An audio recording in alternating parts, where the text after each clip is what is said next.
muito boa tarde. Começa agora o Agrimercado, o mercado agrícola no meio do dia. Todos os dias, nesse horário, a gente confere aqui os principais indicadores dos mercados agrícolas e financeiros, as cotações das bolsas internacionais de commodities agrícolas e os mercados físicos aqui no Brasil, nos portos de exportação e nos principais polos de produção e comercialização do interior do país. Tudo com aquele nosso objetivo diário de posicionar agricultores, pecuaristas, agroempresários, agroinvestidores também sobre oportunidades de negócio e de investimentos, enquanto os negócios estão acontecendo aqui no Brasil e em todo o mundo. A gente começa o programa desta sexta-feira dando aquela conferida nos nossos indicadores financeiros.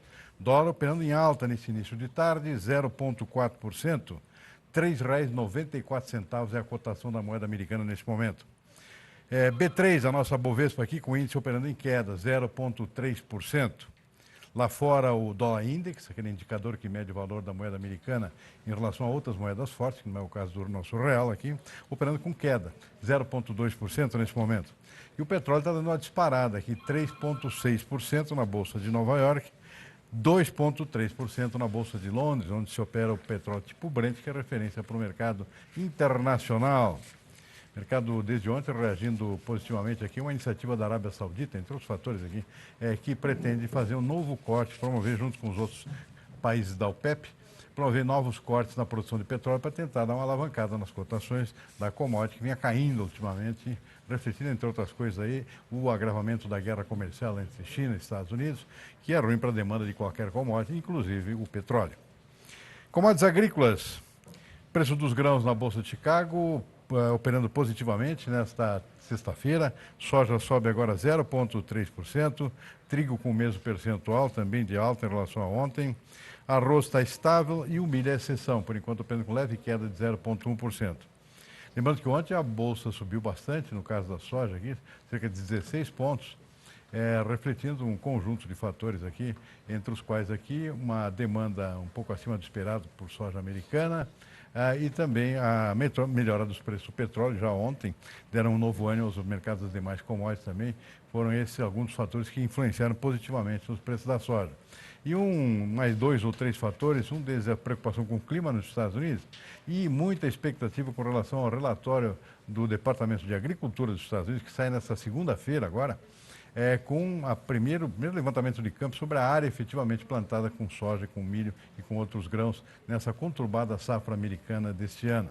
Começou com um clima muito ruim, praticamente 3 meses de clima desfavorável, muita chuva, muita umidade aqui prejudicando o próprio plantio, que não pôde ser completado totalmente, inclusive no caso do milho e da soja. E, além disso, a própria produtividade das lavouras, que segue em condições muito irregulares em relação a anos normais. Então, a expectativa é muito grande e analistas estão antecipando aqui que possivelmente vai haver um corte na área de soja efetivamente plantada nos Estados Unidos, consequentemente também uma redução na produção em relação ao que era previsto. Se fala aí em pouco mais de 102, 104 milhões de toneladas, bem abaixo dos mais de 120 colhidos em anos anteriores.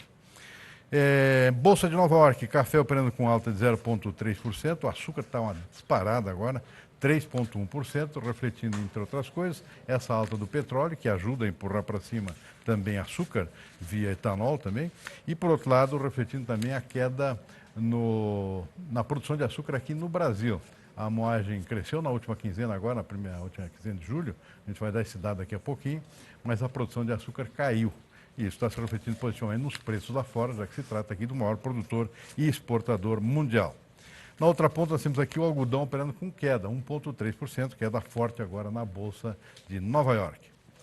E é hora da gente dar aquela conferida que a gente faz todas as semanas aqui com as condições das lavouras em andamento país afora. A gente já falou com o pessoal do Paraná no início da semana. Vamos ver agora como é que são as lavouras de trigo no Rio Grande do Sul, que é o segundo maior produtor nacional desse cereal, que esse ano está tendo uma safra bastante conturbada no Paraná, com geadas prejudicando as lavouras, e o Rio Grande do Sul aparentemente parece que está um pouco melhor, mas é o que a gente vai conferir agora com Alencar Paulo Ruggeri, que é assistente técnico da Emater do Rio Grande do Sul.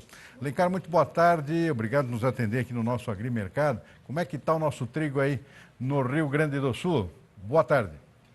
Boa tarde, Sinach. É um prazer falar contigo novamente.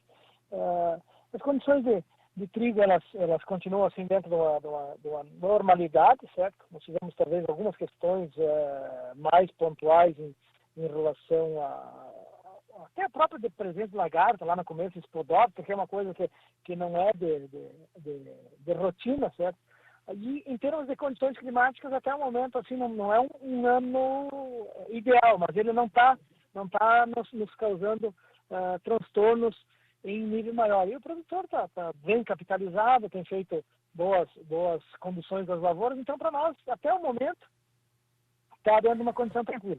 E nós estamos agora entrando no mês, digamos, de maior, que o trigo fica mais vulnerável no estado aqui, Sim. que é esse mês, final de agosto e setembro, que são os nossos meses com maior risco, historicamente, isso é empírico, certo? É uma coisa que, pela experiência que a gente tem, você tem, mas até o momento a condição assim, ela está dentro de uma temperatura e pressão normal. Uhum.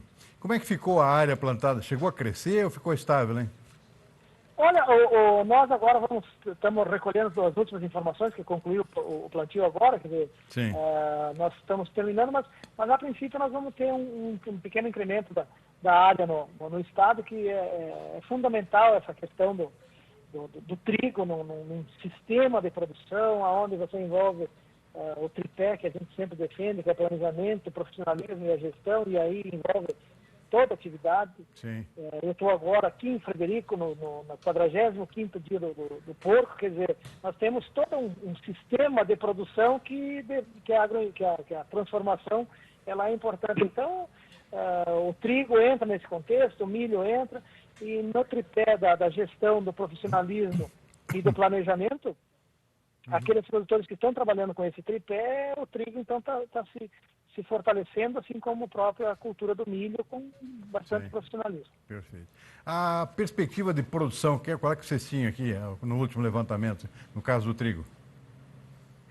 Eu não tenho o número agora, mas nós temos ainda o número inicial, certo? Agora na Expo Inter nós vamos lançar o número, nós estamos coletando essa informação, okay. Mas ele é menor que o ano passado, porque é sempre trabalhado em cima da média histórica. Então, eu não vou citar o número agora porque não tenho ele de cabeça, o número, mas a expectativa, por enquanto, nós não temos um fator que seja determinante para você diminuir a produtividade. Os produtores trabalham sempre com uma questão, um olho no preço e outro no campo, né? Então, Perfeito. O trigo tem essa característica.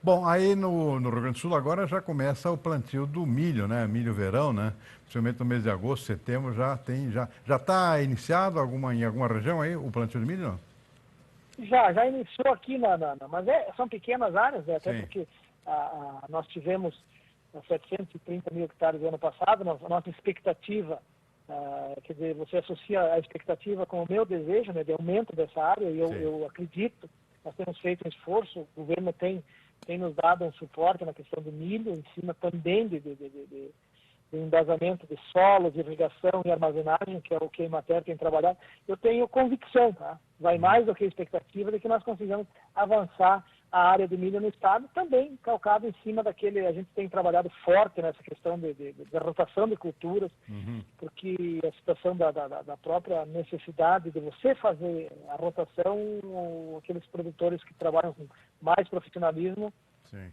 tem visualizado a necessidade de você fazer esse trabalho. Então, iniciou o plantio agora e a nossa expectativa é de que aumente. Talvez daqui a uma semana a gente já tenha um cenário mais claro dessa questão da área do milho, que se consolida lá na Expo Inter nos lançamentos que a gente vai fazer desses números. Sim. Perfeito. Pelo que eu me lembro aqui, a última safra desse ano aí de milho no Rio Grande do Sul, foi espetacular em termos de produtividade, né?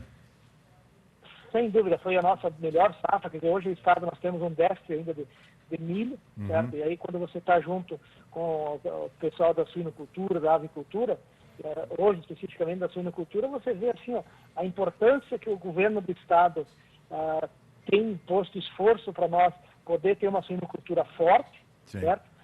E para isso você tem que ter uma base produtiva, nós não podemos estar na dependência de você importar milho, trazer milho em cima de caminhão. Então é uma coisa que precisa o Estado encontrar essas alternativas, e aí o nosso senador Eduardo Leite falou também na questão do próprio milho, desse estratégia de nós fomentar o milho, e eu tecnicamente, além da questão da produção do milho, tecnicamente eu tenho comigo, por ter atuado anos e anos nessa área, a necessidade de você manter o milho dentro do sistema de produção para estabelecer um equilíbrio das questões ambientais, das questões econômicas, toda a questão que envolve a produção agrícola.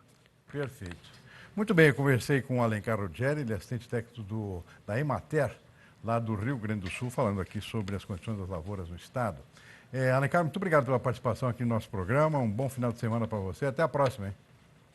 Até a próxima, Simaria, falamos um pouquinho a mais, porque o nosso Colorado foi bem agora no meio de semana, então hoje nós falamos um pouquinho a mais. Um abraço, Simaria, a todos. Tá bom, um abraço, tchau. E a produção de açúcar no centro-sul do Brasil, na segunda quinzena de julho, somou 2.478.000 toneladas, uma queda de 5,5% em comparação com o mesmo período do ano passado. A fabricação da commodity caiu apesar de uma moagem histórica que foi muito boa, em termos de cana nessa mesma quinzena. A moagem aumentou 4,25%, para 49.700.000 toneladas, na comparação com o mesmo período do ano passado. A produção de etanol no Centro-Sul somou 2.065 bilhões de litros nessa mesma quinzena, com a alta também de quase 1%, né, ante o mesmo período do ano passado. E o ministro da Justiça e Segurança Pública, Sérgio Moro, disse hoje que se sente pressionado pela imprensa. Ao lado do presidente Bolsonaro, ele pediu prioridade à Câmara dos Deputados para que o projeto anticrime que está parado lá seja finalmente votado. Eu gostaria agora que, como passou na Câmara o segundo turno, que a Câmara começasse a votar o projeto anticrime do Sérgio Moro. Mas ao mesmo tempo o senhor pediu paciência. Paciência, ninguém mais do que eu tenho paciência do que o Moro. Eu ouço 22 ministros, eu tenho mais paciência que todos eles juntos. Mas significa... A paciência, logicamente, um ministro, na situação do Moro, meu entendimento, ele veio para o governo com um propósito e ele quer ver as suas propostas aprovadas. Ele tem consciência que depende não apenas dele, depende do parlamento. Então a paciência que eu peço para ele, pede para mim também, que é muito comum, quantas vezes ele me conteve. Tá? Isso faz parte do nosso dia a dia. A reforma da Previdência sempre teve prioridade, porque existe aí uma necessidade de alavancar a economia. Superada a votação na Câmara, não existe nenhum óbice para ser debatido o projeto anticrime dentro da Câmara. É um projeto importante, é um projeto do governo Bolsonaro. Não seria possível esse projeto se não fosse a eleição do presidente.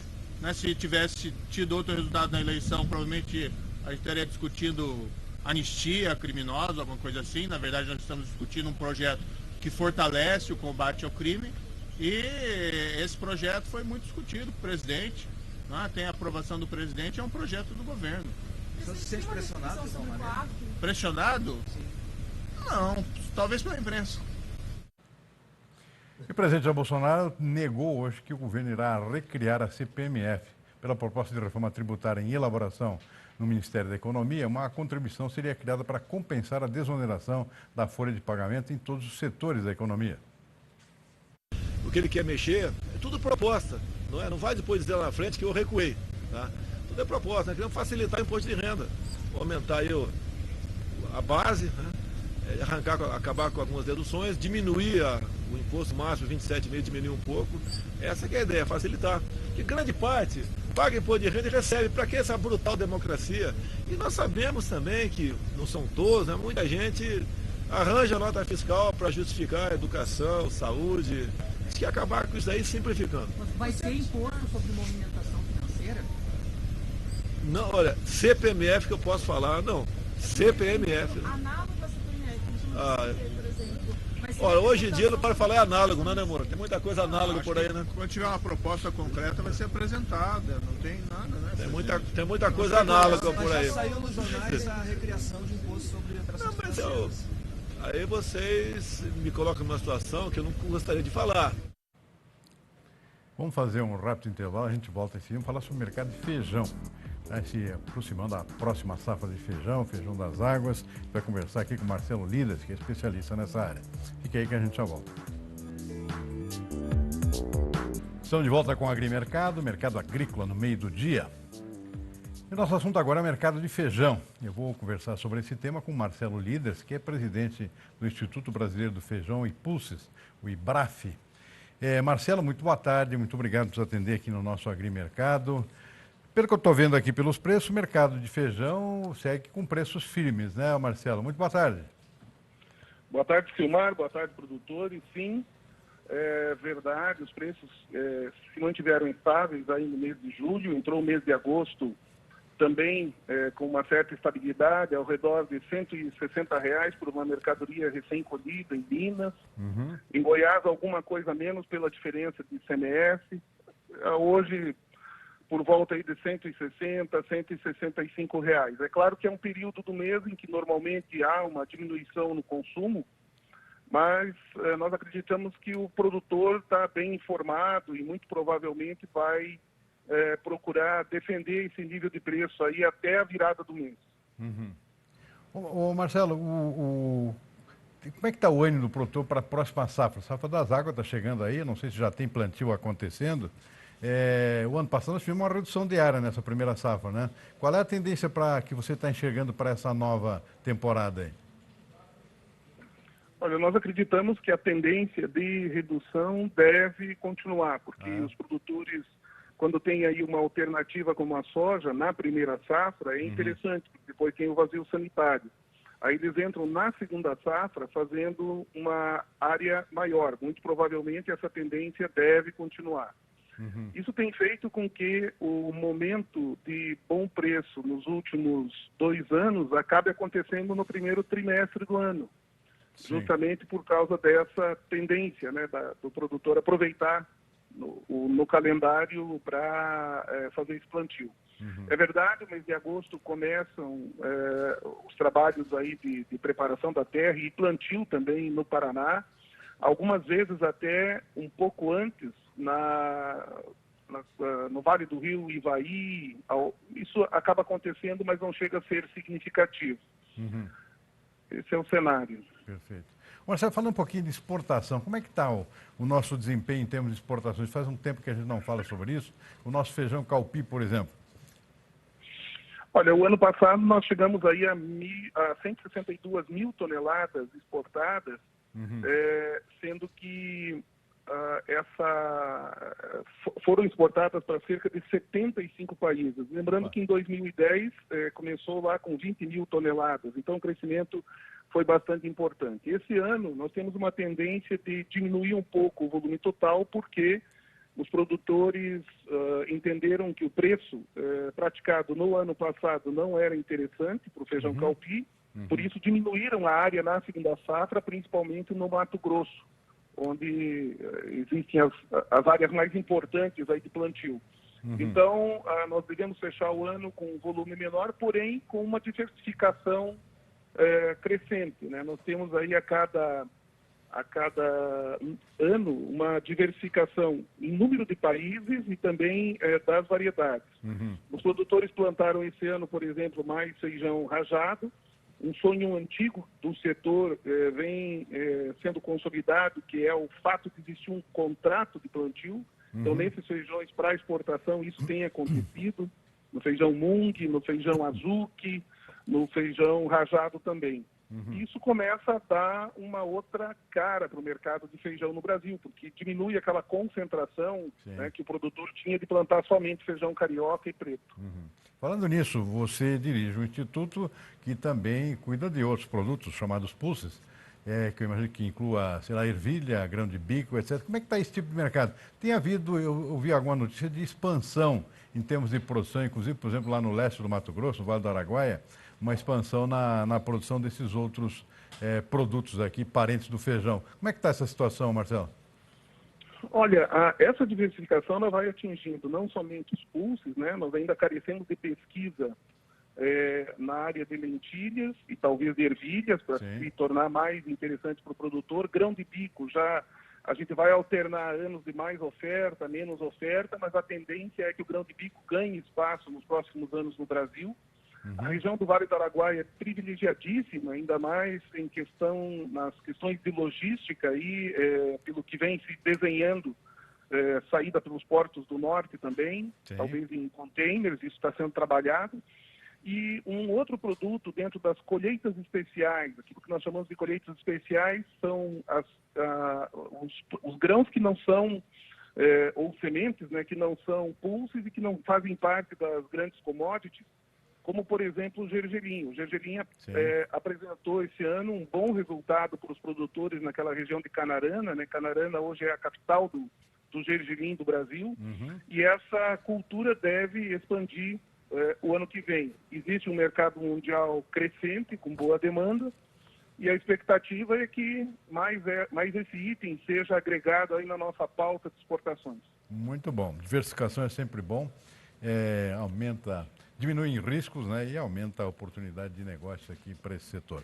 Marcelo, acho que é por aqui, a gente vai ficando nesta sexta-feira, portanto, eu quero agradecer muito pela sua participação aqui no nosso programa. Uma boa tarde e um bom fim de semana, hein? É sempre um prazer e a gente deixa incentivo para amanhã todo mundo consumir uma feijoada. Opa, boa ideia, hein? Boa pedida. Um abraço a todos. Valeu. Obrigado, hein? Tchau, Vamos tchau. para um rápido intervalo, a gente já volta para dar uma conferida nas nossas cotações dos mercados físicos aqui no Brasil. Fica aí que a gente já volta. De volta com o Agrimercado, o mercado agrícola no meio do dia. Dólar segue operando com alta, 0,6% agora, R$ 3,95 é a cotação da moeda americana nesse início de tarde. Índice Bovespa segue em queda, 0,4%. Bolsas internacionais, o café operando com leve queda, o café arábica em Nova York agora 0,1%. Na Bolsa de Chicago, soja caindo um pouco, é isso mesmo? Vamos dar uma conferida aqui? Não, está até subindo um pouquinho, 1 a 3 pontos acima do fechamento de ontem. Pouca coisa, o mercado praticamente estável. Começou assim, continua assim. Vamos ver o milho estava mais estabilizado agora, até caindo um pouco. Algumas cotações, não chega a 1 ponto nem de alta nem de queda, é praticamente estável o mercado de milho nesse momento lá na Bolsa de Chicago. Vamos ver o mercado físico aqui no Brasil, como é que está o pulso do mercado, mais perto das regiões produtoras e nos nossos portos. Porto de Paranaguá, soja de ontem para hoje, R$ 84,00, 1,2%, é uma boa subida aí. Passo Fundo queda, 0,6%, R$ 79,00. Cascavel, tivemos uma queda do dólar ontem, né? Então isso deu essa temperada nos preços, apesar da alta em Chicago que nós tivemos no dia de ontem. Cascavel 1,3% acima, Rondonópolis menos 0,7%, Sorriso menos 0,8%. Tem preço para tudo que é gosto aqui. Vamos em frente aqui para Rio Verde e Goiás estável. Da mesma forma que Dourados e Uberlândia, uma alta aqui em Barreiras, lá no oeste da Bahia, para R$ 73,00, mais 0,7%, e estabilidade em Balsas, no sul do Maranhão. Milho em Paranaguá queda, 1,3%, Campinas também, mesmo percentual, outras praças aqui operando com estabilidade. Vamos em frente aqui com o Rio Verde também, ou seja, não temos alterações de preço. Mais alto aqui em Erechim, norte do Rio Grande do Sul, em R$ 40,50. Lembrando que lá não tem safrinha, o preço fica mais o mercado fica mais aquecido. Boi gordo no Noroeste Paulista, aqui R$ 154,00 arroba, alta de 0,7%. Sem alterações aqui nas duas praças do Mato Grosso, Cuiabá e Colíder. Campo Grande alta. O que mais aqui? Vamos voltar um pouquinho aqui que não deu para ver. 0,7% em Campo Grande e 1,4% em Marabá, no Pará. Agora sim, Triângulo Mineiro sem alterações, oeste do Rio Grande do Sul também não, e sudoeste de Goiás também não. E para finalizar, temos o café aqui, 405, sem alterações aqui nas praças principais que a gente acompanha, 405 no sul de Minas, Cerrado Mineiro 410. Eu termino aqui também lembrando que o arroz aqui com estabilidade, a agulhinha de boa qualidade tipo 1 aqui em São Paulo, R$ 101,50, saca de 60 quilos. E o arroz em casca em Alegrete, oeste do Rio Grande do Sul, operando com alta agora 0,4% para R$ 42,95 a saca de 50 quilos. A gente fica por aqui com o nosso Agrimercado desta sexta-feira. Uma boa tarde, um bom fim de semana e até segunda-feira.